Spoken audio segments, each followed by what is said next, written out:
Hi everyone.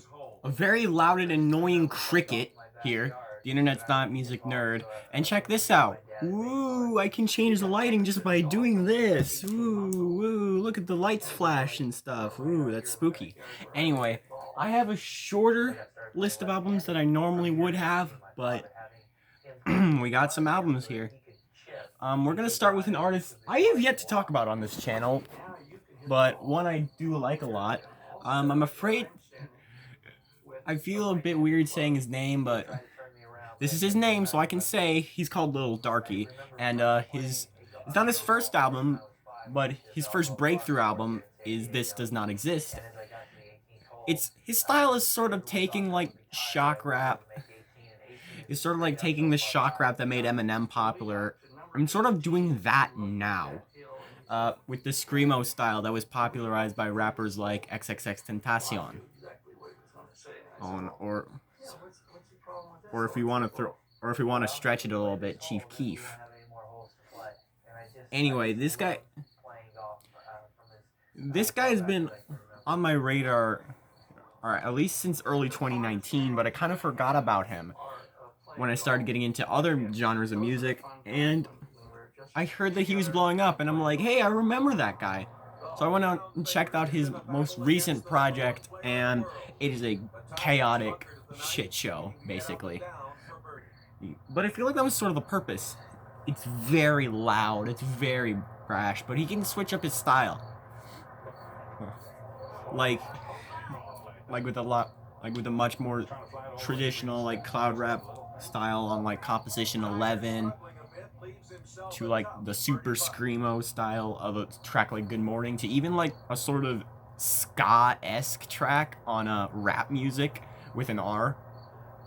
One of my favorites would be the last track on the album, Rap Music with a W, where he takes a lot more of a traditional rap flow.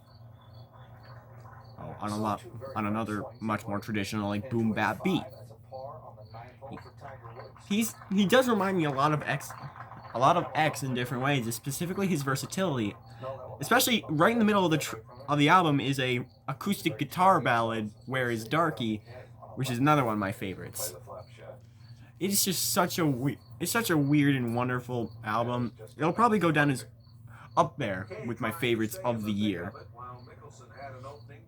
Speaking of artists I had been waiting on liking for a while, I've never liked Logic. Logic has always been a pretty cringy rapper in my opinion.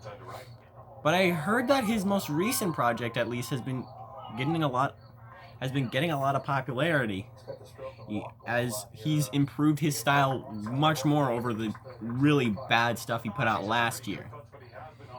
With Supermarket and Confessions of a Dangerous Mind, which are both really bad albums. Don't listen to those. Do listen to this one, though. He's changed up his style, not significantly, but he's implemented some new production, and at least for him. And this is supposed to be his last album before he retires. He's starting a family, I get it. I wish we could get to see more of this Logic, because this album was really good. I think my standout favorite is Perfect, which takes that old 80s style of hip-hop beat and flings it into the modern day. It kind of sounds like a much slower version of a Tech 9 track. I'm a fan, I will say. I forgot to give a score to the previous album, This Does Not Exist. I'd give that one a strong 7 to a light 8. I'd give this one a light to decent 7. As now we move on to a record that I don't think I gave that I've reviewed before, way back. Lil Uzi Vert versus the World 2. That's not the one. It's Love Is Rage 2. Lil Uzi Vert versus the World is the Eternal Take Deluxe. This album, Love Is Rage 2, was probably the biggest album of Uzi's career. Of course, it had his biggest single ever, EXO Tour Life. This was back when we thought, oh, Uzi was just going to be some, like, one-ish hit wonder. Eternal Take quelled all doubt to that. But this album is great. I sold it way short when I said it was like a decent 6. This album is full of auto-tune trap bangers, and if you're really into that like I am, this album's amazing. It's got a lot of... It doesn't have a lot of features, but the ones there are, like The Weeknd on the track Unfazed and Pharrell Williams on the track Neon Guts, work perfectly. There are some tracks where I feel like he's trying to do a style that's not really... That wasn't really his thing. Like, I wasn't a fan of For Real. And my first listening, I didn't really like Early 20 Rager, but that track grew on me significantly. And he takes a lot more of a, not too much of a sentimental side, but a lot more of a lyrical side, I guess you could say, on tracks like Dark Queen and EXO Tour Life. Easily one of the darker Uzi releases. Which is funny because my favorite Travis Scott album is Rodeo, which is his darkest release, and my favorite Lil Uzi Vert album is Love Is Rage 2, which is also his darkest release. I don't know, I'm just sad. I'm feeling a light to decent 8 on that record. Alright, enough of these rapping boys. Time for some death grips.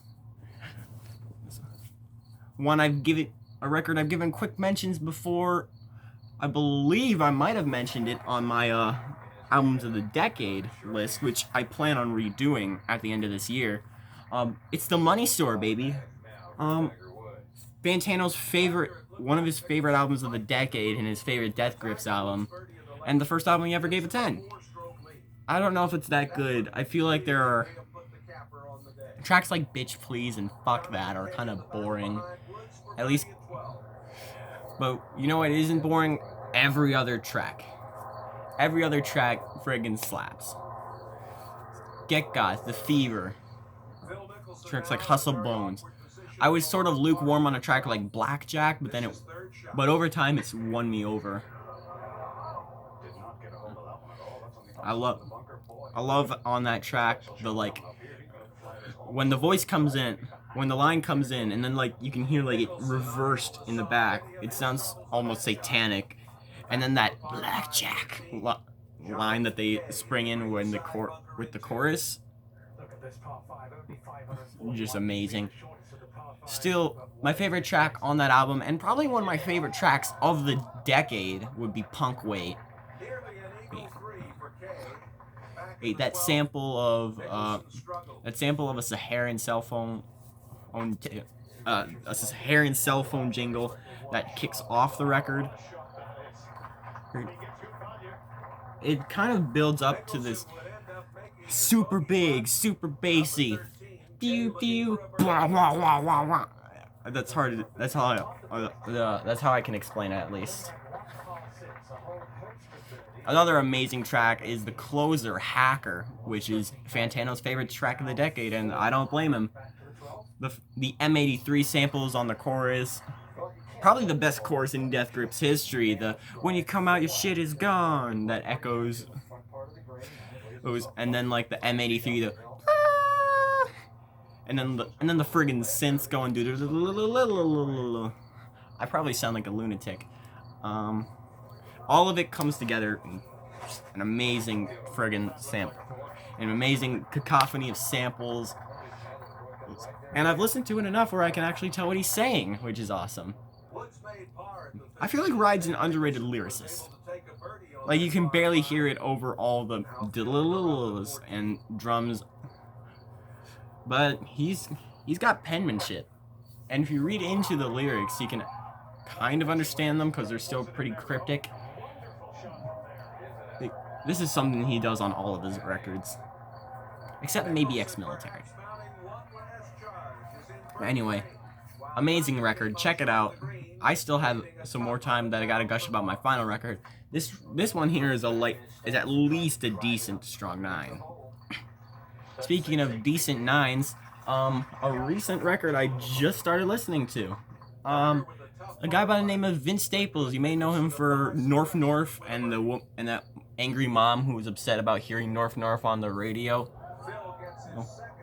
He came out with a record, I believe, in 2017, Big Fish Theory, which to date is probably one of his most experimental albums yet. It's like it reminds me of 1,000 Gex in a way, where it's like popular modern music on like steroids. However, 1,000 Gex was kind of doing that shtick towards 2000s pop. This is taking on the full trap aesthetic and cranking it up to 11. Also, the features on this album are friggin' crazy. Right at the beginning, right after Big Fish, or right after Crabs in a Bucket, which I kind of see more of as an intro than a full-out track, you get Big Fish featuring Juicy J, who actually works really well. Then you get a bit later, Love Can Be, featuring Kuska and friggin' Damon Albarn of Blur and Gorillaz fame. A bit later, you get probably one of the best tracks on the album, Yeah Right. Produced by friggin' Flume and Sophie. You also get a friggin' feature from Kendrick Lamar on this record.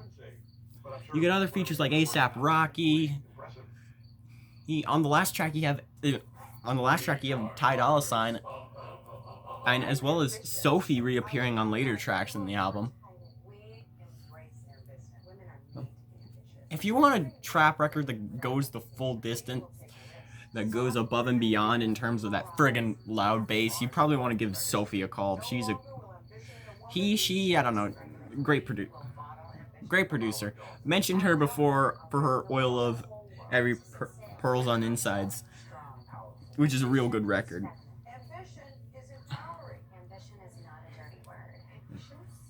In other words, my geek translation, listen to this album.